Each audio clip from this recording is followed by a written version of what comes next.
and I love answering questions, so please just stop me when you have questions, because I know you guys all have good things to talk about that I did not think to include. It's been a couple years since I got to do this talk.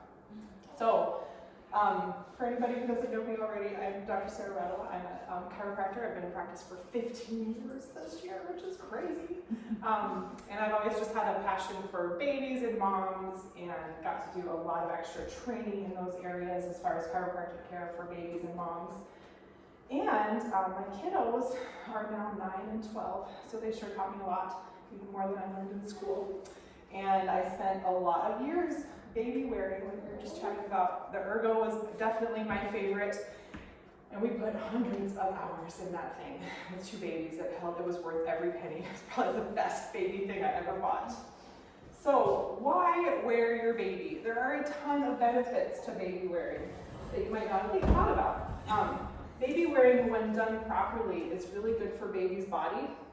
It's a good alternative to that C-shaped position that we often have to put babies in for car seats and swings and things like that. So it's a great alternative because it puts them in a different anatomical position. When done well, that's really good for their spine and their pelvis. Baby wearing is also really good for parents' bodies, again, when done properly. I spent so many hours with the baby on my left hip because we all have the side that we sling babies on. And that's not so great for your body. So I'm now having to recover from those years of parenting. So the more that we put baby in a better position, and then we use a carrier that ideally puts most of baby's weight on our hips, or equally distributed on both shoulders, the better that is for mom and dad. Baby wearing facilitates bonding. Babies need skin-to-skin contact. They need touching with mom and dad. Babies want to be held. That's very normal. It's not manipulative. It's them doing their normal biologic neurodevelopment. And so when babies are held closely, adult and baby they see each other's faces. When you're just wearing your baby and going about your normal life, doing laundry and dishes and cooking and everything, baby's watching you, and they're responding to your facial expressions. They're hearing your voice. They have their needs met, and then you have your hands free so you can get some things done, which is a lifesaver with the second baby and multiple babies after that. Maybe not so critical with baby number 1, but gets really more helpful with subsequent children. So baby wearing can enhance speech and social development. They get a lot of stimuli versus sitting in a swing. When the baby is being worn, they're getting lots of different stimuli that's really good for their brain and their nervous system.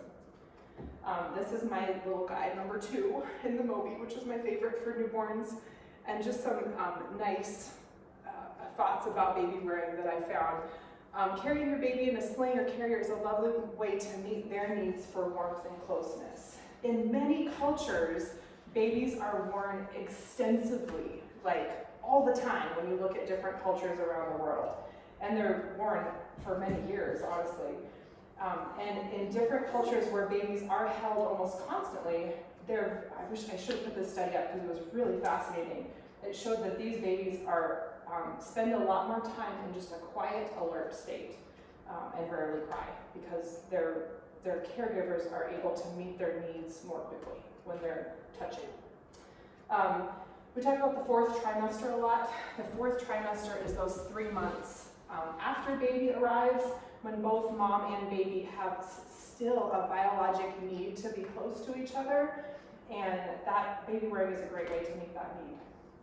It helps them regulate their systems. Here again is my baby number 2 in our famous ergo. So we got to talk about safe baby wearing because it absolutely can be done unsafely and be detrimental to baby. The really important things here is that we protect baby's airway. We need to make sure that baby can breathe comfortably. And so the rule goes in the letters TICS, T-I-C-K-S, and that's just an easy way to remember it. You want baby tight. We don't want them dangling down here. We want them tight against mom or dad. We want them in view at all times. You should be able to see, especially baby's mouth at all times, and know that they're breathing okay. Close enough to kiss is not on all carries, but most carries. you're gonna have baby right here, and you should be able to kiss their head. Chin off chest. So as you can imagine, if we get a chin down position, that's where we get breathing problems. So we want to make sure that we're not there. So typically, like in the last slide, you can see that what happens in a Mobi with a newborn is they're super easy to just tuck their head to the side, and then you can pull that Mobi over their head, and this is like the perfect position. So I did this for hours and hours at a time. And that way when you bend over, or you're moving around, you're doing things, I mean honestly, you pretty much always are going to just put your hand there automatically to protect baby's head. But that's a great way to know that they are breathing comfortably. Go ahead, feed her if she's hungry. You do whatever you need. I should have mentioned there's a bathroom right around the corner with a changing table, but you guys do whatever you need. Yes, do whatever you need if you want to hang out with that. And then supported back. We got to make sure that baby's back is supported again tightly, snugly against the parent. The big thing as a chiropractor that I like to talk about, excuse me, I've got allergies happening today, is no crotch dangling. So these are not nearly as common anymore, but the old baby Bjorn was a notorious crotch dangler. And what happens if we are just holding baby like this, just like this, not supported all the way to the knees, is that hip, that leg is pulling down on the hip, which is not a good anatomical position for a little one. So what we much prefer is it says go knee to knee. So that carrier should go like this and support baby all the way to the curve of their knee. So knee to knee, keeping the knees, they're going to be able to, especially when they're little, they're going to be froggied up. We're going to have those knees all the way up here like that. Like that. So, and then as they get a little bit bigger, they're able to hang just like this. But again, that carrier should end all the way at the crease of their knee when they get bigger. Okay, we're going to go into the different types of carriers. So ring slings. I definitely spent many hours on this one too. These are basically non-stretchy fabric, that is a key, that just has 2 rings. These take some practice to figure out, they really do. Judy uses this all the time, it's amazingly well. But so with any of these carriers, I highly recommend going to YouTube and looking up some videos online of how to set it up. Because I'm not even going to go into it, but it's if you do it, if you watch the videos and you learn how to do it, maybe Judy can show us at the end. Oh yeah, can I have that? Thank you so much. This one's really thick. Okay. I don't like it as much. Yeah, because the thicker fabric is kind of hard to manipulate. It is. So if you want. So you want to, first of all, when you put it in these rings, you want to fold it in a way that works. Again, we'll go into that later. But then this goes over one side of your body, and here's the con. I don't love because of parents, and I take care of all the parents in my office, it's not great to do too many hours in this thing when baby gets bigger, because what is this going to do? It puts all the weight right here, and your upper back may already be aching because of all the hours of feeding and holding and all the things. So I really love these for just short periods of time, but the key is they're easy to just pop baby in and tighten it up and you're done. Like 2 seconds once you get used to it. And so it's just a great thing to have for short periods of time, going shopping, whatever. This is a typical hold for a bigger baby. And this is my daughter. And when they're smaller, you're going to have them right here. Typically right here, and it takes a little bit more work to get that, but you're going to froggy their legs all the way up, and this is going to tuck under their bottom, again, to the spread of their knees, just like this. I know, cutie, that's your favorite spot, isn't it? I love it. So again, the pros, they're fast and convenient. The timing, you can use these as long as the child will let you. Like, I've seen big kids in these things. Cons, it takes some practice and don't be like, it's worth the time to invest in figuring out really how this thing works, because then it'll get easy. So, but again, it puts the baby's entire weight on one shoulder, which is not the best for parents. The Mobi or Catan, and there are so many other ones that have come about since I was a parent, so I don't even know all the new brands. You guys maybe know them better than I do. But the Mobi was my absolute favorite with my newborns. This is my daughter. because they're just so comfy and they're just so snuggly, and I just love it. It's stretchy fabric, and you can make this yourself. If you go to the fabric store and you know even a teeny little bit about fabric, all you need is literally a big piece of fabric. That is all it is. It's a big old piece of fabric. The thing with these is that because they're stretchy, they're not great when baby gets bigger, because they're going to start to just stretch out the material, and it's hard to keep them in that nice snuggly position. What happens here though is baby's weight gets spread across both of your shoulders, and so it's great for mom, they're cheap, it's a great thing to start with. So I really recommend that everybody have this for the newborn period. The Catan is a preset size, and I've not used that myself, but I know a lot of other moms really like them. And again, there's a whole bunch of other new brands that I don't even know about. That's a baby con. Oh, sweet, thank you. Again, these take some figuring out. I'm not even going to attempt this because it's been a while. Find a YouTube video. Basically, you're going to tie it, you start it around your waist, you come up and over each shoulder. The key for me, once I figured out that I wanted it very snug, like you think you want to make it a little loose because you need room for baby. No, you don't. You want it snug against your body because baby's just going to stretch right in there. And a newborn is very tiny. So, love those. The next one is called a Mai Tai. I did not use this either. It's basically like an ergo, but it ties instead of buckles. So, but the pros for this, they're easy, they're very comfortable, they're going to put most of baby's weight on your hips, so they're great when baby gets a little bigger, and they're relatively inexpensive. You can make these yourself if you have talents like Judy in sewing. And so again, it provides the structure, it puts baby's weight on both of your shoulders and your hips, so really great for mom and dad.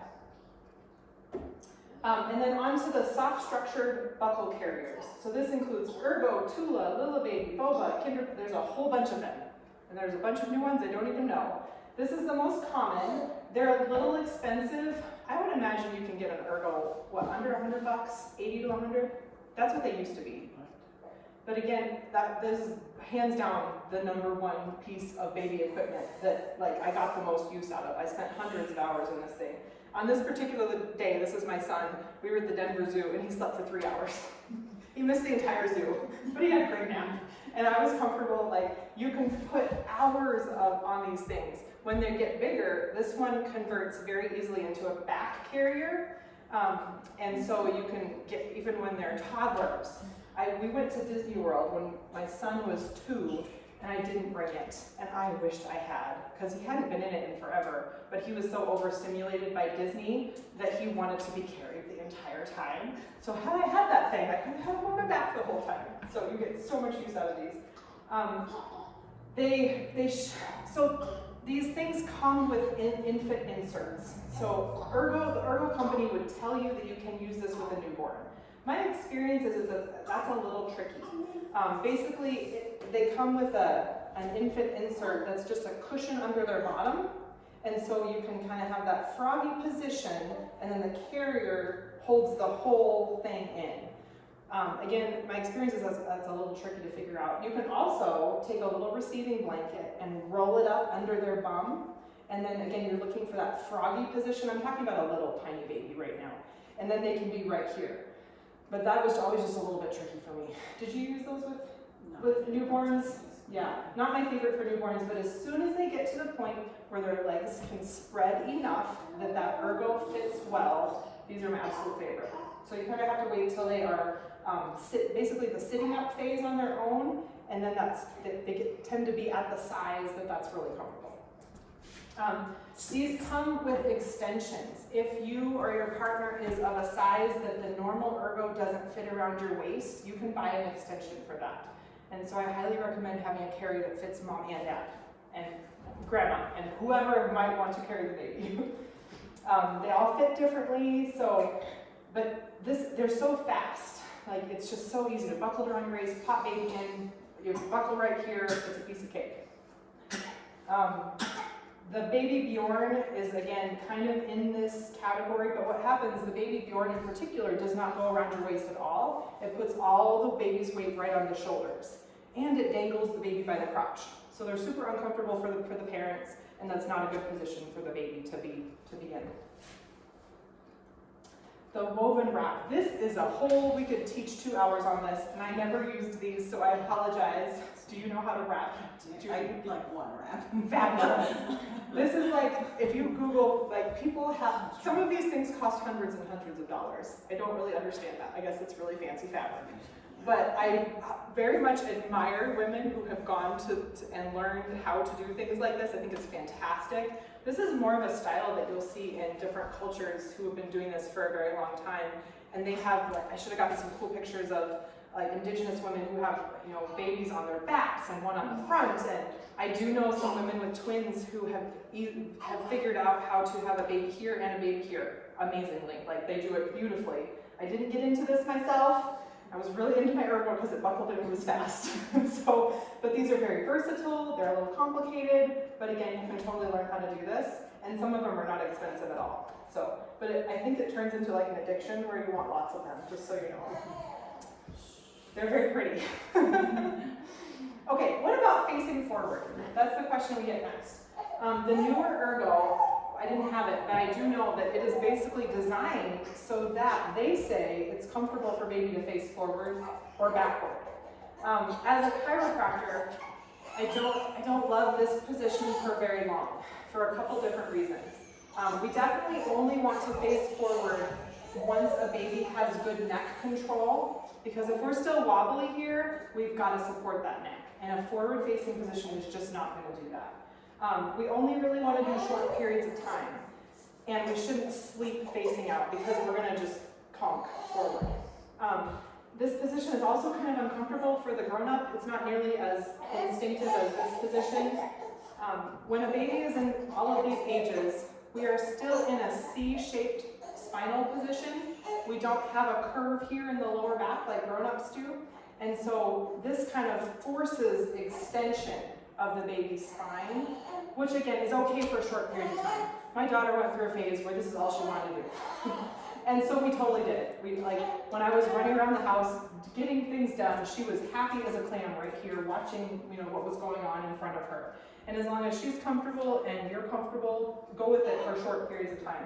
But be aware that this is, like, what I love about baby wearing, if we're right here, let's, you know, talk about Walmart or Disney World. That's really overstimulating for a baby. So the wonderful thing about baby wearing is when they need to, they're just gonna kind of tuck into you and hide their face. And they can just, they can get the comfort of mom and they're secure and life is okay. When we're out here, we can't really do that as easily. And so just be careful that baby's not overstimulated in this position. Again, it causes extension of the spine before it's ready, and it's hard on the hips, kind of no matter how you do it. What about baby on your back? Again, I loved this when they got a little bit bigger. I got to the point, it's not easy to do, but you can kind of like do it yourself, like slinging them onto your back. Declan and I got really good at that. But they have to be able to sit independently, have good head control, usually around 6 months or so. But often babies are super happy back there because they can see what's going on a little bit more than they can when they're tucked into you. And this is a great thing to do, honestly, until they're toddlers. The big old hiking backpacks are a great thing. We definitely use those for hiking, but you need to make sure that baby, again, has good head control, can sit independently, because my experience with most of those hiking backpacks is they're not made with good control for an infant who is floppy. And so really not designed until they can sit up really well. What if my baby hates the carrier? We gotta go through this. Has anybody had that experience? Yes. Depends on the day. Yes, depends on the day. Yeah. Okay, so my advice on this, first practice with a doll. If you've never used a baby carrier, there's a learning curve. Watch YouTube videos, practice with a stuffed animal or a doll when you don't have a child who has a limited attention span. And then when we first try this out, start with a well-fed, happy, content baby who's ready for a nap. Tuck them in there and go outside for a walk, because the magic of outside and movement will most likely train them to like the carrier. So that's a great way to start. And that's just one of my favorite parenting tips. If we have a fussy child, take them outside or put them in water. Because those two things, 90% of the time, will solve the problem. But some things to think about if they are still not liking. Is it fitted correctly? Are they comfortable in there? Because it might take some tweaking. Is it the right size? Like, we can't just have babies' legs straight out. We gotta have them in that nice froggy position when they're tiny, or supported to the knees with a dangled leg when they're big enough for that. Maybe the back panel is too high or too low. Maybe it's not set up correctly, and maybe it's not the right carrier. Every baby is different. Some like some don't. They're all different. Okay. Again, because I'm a chiropractor, we're going to talk about our core, because I had 2 babies, and core recovery is rough. And even if we don't have babies, frankly, everybody can benefit from some work on our core.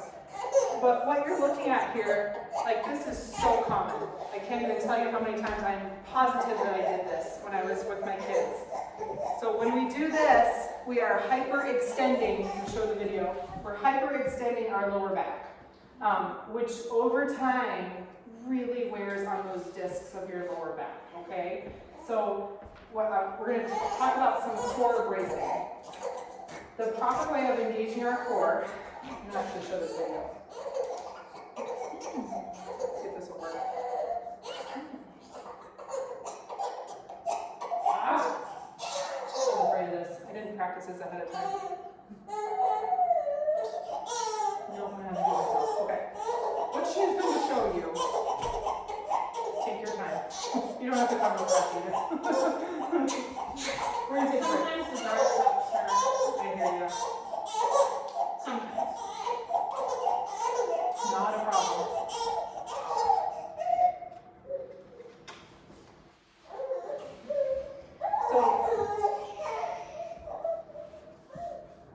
So you can start learning how to brace your core, either laying down or standing up. It's a little bit easier laying down, so my video's not working, so I'm going to try to demonstrate this. Imagine if you're laying on your back with your knees bent, like we are here. What you're going to do is flatten your lower back to the ground. So you tuck your pelvis, I'll show it this way, tuck your pelvis, I showed in the video, to flatten your lower back to the ground, so that if you tried to stick your hand under your lower back, you couldn't quite fit it under there. So flatten your lower back, and then you brace like somebody's going to punch you in the stomach. Imagine you're going to get punched, because when you do that, that is the muscles that we want to engage when we're engaging our core. And so that's what we're going for. We're not going for like what you get when you do a sit-up, because that's not quite enough muscles. And so in general, it is wonderful and fantastic to start doing some of these. I mean, you can do them right after birth. If you have a C-section, you're going to want to wait a couple of weeks until you can do this without pain and until your incision has healed. But starting to do this video goes through, you'll do just like getting to the point where you're holding that 5 seconds and relax, and maybe do 5 of those. And then as it gets easier, you can hold it longer. But you can do this not just on the floor, you can do this when you're holding your baby. So just practice tucking your pelvis like you're going to flatten your lower back, and bracing your core and holding that, because that's a good way to start engaging your core. And that helps to avoid this, because the baby carriers are a wonderful way of making these baby years less hard on your body, but they're still hard. It's still a lot of extra weight that you're carrying. It's a lot of extra bending forward that we're doing. And so just getting to the point where you're engaging your core, super helpful. That I'm going to credit some people that I got wonderful information from. And then I wanted to just throw this up here because I just read about this actually today. This is a maternal mental health hotline that is launching tomorrow. I think it's about time we did something like this. I like to talk about maternal mental health no matter who I'm talking to, especially new moms, because prenatal and postnatal depression and anxiety is very common. You're not alone if you're suffering from that. I definitely had some degree of postpartum anxiety. I love that we have a hotline now, but I also like to say that I'm available to talk anytime about anything, and I am giving referrals for help with maternal mental health on at least a monthly basis. So you're not alone. And I think that is it. I love questions. What questions do we have? Have we completely overwhelmed you? I better start now. What would you recommend is like, if somebody was only gonna buy one carrier, what would you get? Well, I don't know. Right, it's such a hard question. Yeah, because I really like